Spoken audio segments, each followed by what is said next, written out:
Hi, my name is Sarah Kim. I am a student in the BILS program. I love horseback riding and I am proud to wear my Wrangler's jeans and my cowboy boots. For me, being a cowgirl is a way of life. Today, I want to show you an infographic on how I define culture and how I would use culture as a future English teacher. First of all, I will define culture as an independent noun that defines a group of people. Each group may have different beliefs as well as different ways of life. The picture on the left well defines my way of life. I live a cowgirl life. The picture on the right defines how I see culture in the entire world. Each person has his own way of life.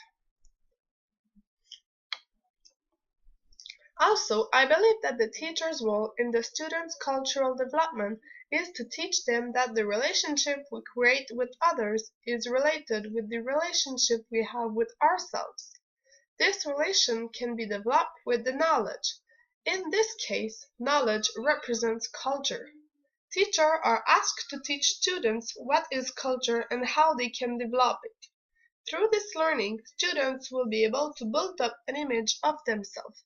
As on this pictogram, the hammer represents us teachers teaching how to develop a culture or our own culture.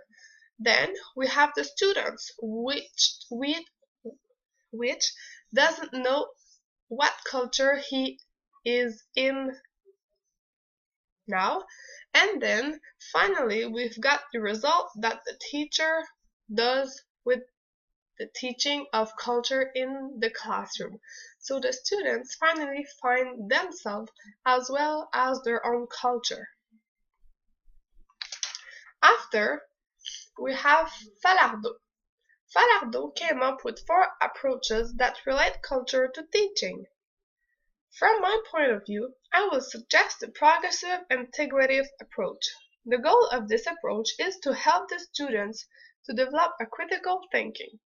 During the classes, the students will be asked to think, compare, and question culture.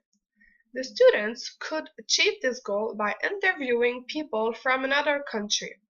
The students will have to think about questions to ask, compare their culture with ours, and then ask the interviewer questions.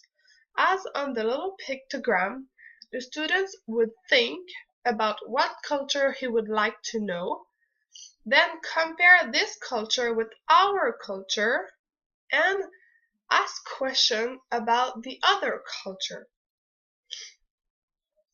Finally, I would like to add that teachers can effectively teach culture to students. They can use all the allowed resources, including books, internet, and with those resources, teach students about the different relationships they have with their own lives. Basically, culture represents the biggest part of their life because when the students will find their own culture, they will find themselves as well. The picture that I put on this infographic really represents what I think an effective teaching is. So it says that don't let society define you, define yourself. I think it really represents what an effective teaching is. Thank you for listening.